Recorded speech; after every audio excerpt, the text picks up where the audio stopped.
Every hero needs theme music. Sit on the throne and you can never move it. I hear my destiny is calling.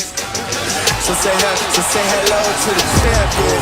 Say hello, say hello. All these wins starting to feel spiritual. They think that is magic, welcome to the late show. I be King James version when I'm on the West Coast. So say hello to the champ. Let's go! We just want our respect. Our organization want their respect. Laker Nation want their respect. And I want my damn respect too. They say hello to the champ. All right, how cool is this? Vince Carter joins us. We're going to start at the top of the Lakers, Vince, because they're the champs. Montres Harrell. Let's do it. He goes from the Clippers to the Lakers. Basically takes Dwight Howard's spot on the ledger. Howard goes to the 76ers. How does Harrell make the Lakers better, or does he? He fills the void. Let's start there. I mean, his offensive ability, he can score a little bit, but defensively, he brings energy. He brings effort. He's a dog. It's tough to turn down a team that has LeBron James, Anthony Davis, and the supporting cast that they have in the culture that the Lakers carry. So, can you blame them? All right, your former team, or I should say your last former team, gives Gallinari 3 years, $60+ million. Where's he fit on that club, given your knowledge of that roster? I tell you what, he's a knockdown shooter. He's a guy you cannot leave open. I think he's going to take a lot of pressure off of Trey because teams were starting to double team him in Trey, that is in the middle of the floor and side pick and roll. So now you swing to a guy like that. He's knocking down shots. Plus, I foresee them trying to sign one more guy. And if they do, I mean, they legitimately have a chance to make the playoffs. All right, you played 22 seasons, so you spun the wheel of free agency fortune many times. What's it like? I mean, what's it really like? Well, let me tell you, as a superstar player, as a go-to guy, as a franchise player, it's a little easier than it is as a reserve player. Like when you're in kind of the shoes of an Anthony Davis right now, it's like I'm losing sleep over what? I know I'm gonna get a max contract. I know I'll probably end up in LA with a max deal. So what problems does he have? But as a reserve player, it's you're hoping your phone rings. And I was fortunate enough in my 40s that I was still receiving some phone calls and was able to finish out my career and walk away. Well, you were fortunate enough because you were good enough. All right, James. Thank you. Free agency, not the only thing making noise in the NBA. James Harden. Yes. Once out of Houston. Where's he going to be next season, or where do you want to see him be as an NBA guy? I mean, it's kind of a drama series because he wants out. Houston's not going to just let him go or for anything. So I think early in the season, as of right now, he'll end up in Houston playing, and I'm sure he'll be disgruntled and not want to be there. I actually think I'd like to see him in Philadelphia. Imagine James Harden in a pick and roll situation with an Embiid, with a Dwight Howard, with the lob threat, kind of like the Capella James Harden we knew and loved years ago, which is going to open up, and they continue to have shooters. They have a lot of quality players and a great coach in Doc Rivers. I think that can work very well. Hey, Vince, what color is that shirt you're wearing? It's a little Carolina blue. That's a little Carolina blue. Vince Carter, still dressed for success. Thanks, man. Well, this is where the Lakers are right now, and it is rare for a championship team to kind of flip this whole roster. And first, we saw the move with Dennis Schroeder trading for Danny Green. He replaces Rajon Rondo. Wesley Matthews was signed for the biannual exception, replaces Kentavious Caldwell-Pope. Oh, we can't get him in there. Montres Harrell replaces Dwight Howard. Nope, touchscreen's not working, but they're in there. Trust me, they're in there. And when you look at their resume, as far as what they have with that roster, 6 roster spots open. They've got bird rights on Kentavious Caldwell-Pope. They still have the veteran minimum exception, and they're $14 million below the luxury tax. They still have some work to do here, but as you could see, this roster has totally flipped. The Montrezl Harrell signing, Wesley Matthews, Dennis Schroeder in the trade, and you still have, of course, LeBron James and Anthony Davis. He's not a free agent, but he is unhappy. What's next for James Harden? How about Vince Carter on the best fit for Harden? That's later on Skill. De'Aaron Fox is their point guard of the future, agreeing to sign him to a max extension for at least $163 million over 5 seasons. His richest contract in franchise history, surpassing Chris Webber.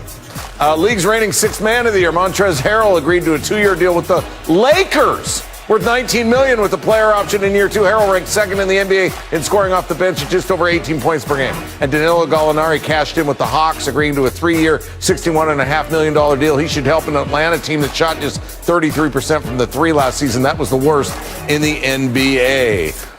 Oh, look at old Dwight Howard. I'm staying right where I belong. Laker Nation, I love y'all. Purple and gold never gets old.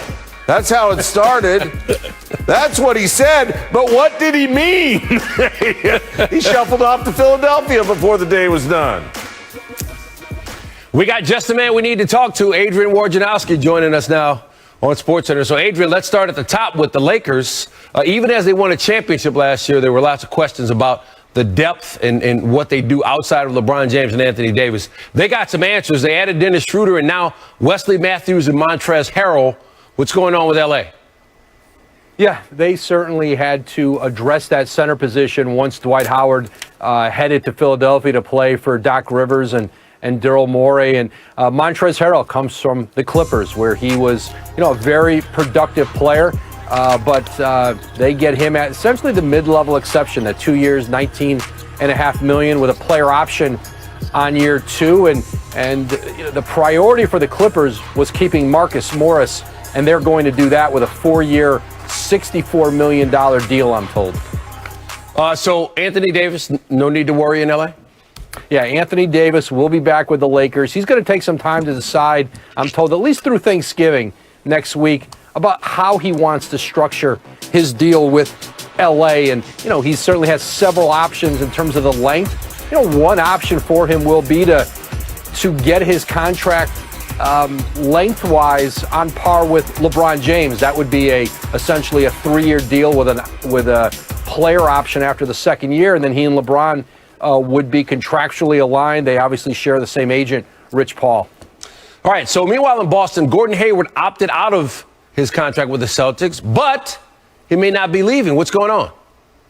He still has, Hayward does, several options. His agent, Mark Bartelstein, has been talking with several teams on sign and trade scenarios where the Celtics would get back some players from, or perhaps picks from a team, and it would allow Hayward to do a multi-year, $100 million type deal, which is, he would like to get a long-term deal here. New York is offering, a bigger number on shorter years. That is an option for him. The Pacers and the Celtics had gone back and forth and talked.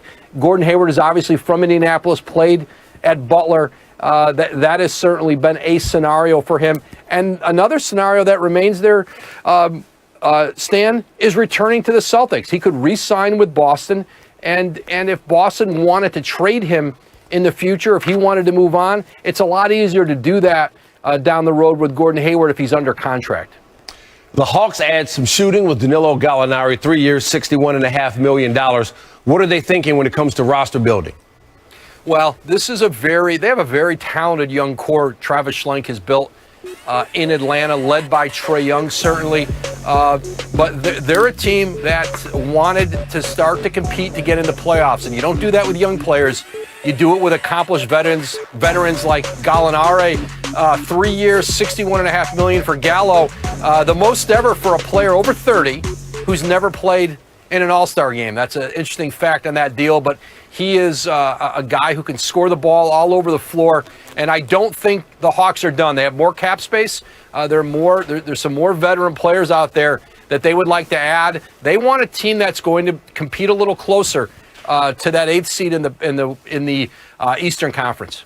The Nets thinking even bigger than that in the Eastern Conference. They keep Joe Harris. General Manager Sean Marks said that was their biggest priority in free agency, and they got it done. Very interesting situation in Brooklyn. What's going on there? 4 years, $75 million for Joe Harris. Listen, his career has blossomed with the Nets, and he was essentially out of the league when they brought him in there, and he's turned it into, a massive contract. Kyrie Irving, Kevin Durant. When you have players like that who command the kind of defensive attention those two do, when you have a shooter like Joe Harris out there, it was the kind of player that Sean Marks and new coach Steve Nash did not want to lose, and they keep Joe Harris now at that $75 million deal. And you're starting to see that Nets team. They brought in Bruce Brown from Detroit, and you're seeing their backcourt. Adding some backcourt depth and then solidifying it with Joe Harris. Meanwhile, Sacramento is convinced that it has found the centerpiece of its franchise moving forward. De'Aaron Fox, he signs a max deal, $163 million, maybe up to $200 million. So what's the thinking there in terms of building around him? Yeah, he has been for them a high draft pick with the Kings who has developed, blossomed, and they're going to continue to build around him. Tyrese Halliburton came in the draft from Iowa State. They love the idea of playing him there. Buddy Hield in that backcourt. And now you're going to see a couple of the other rookie extensions. Jason Tatum, Donovan Mitchell. Those are two other players who are eligible for similar deals to De'Aaron Fox. And those teams now will start talking at midnight about extensions in Boston and Utah for those two young star players. All right, it's a fluid situation. Well, we may be back to you within the hour, so stay put.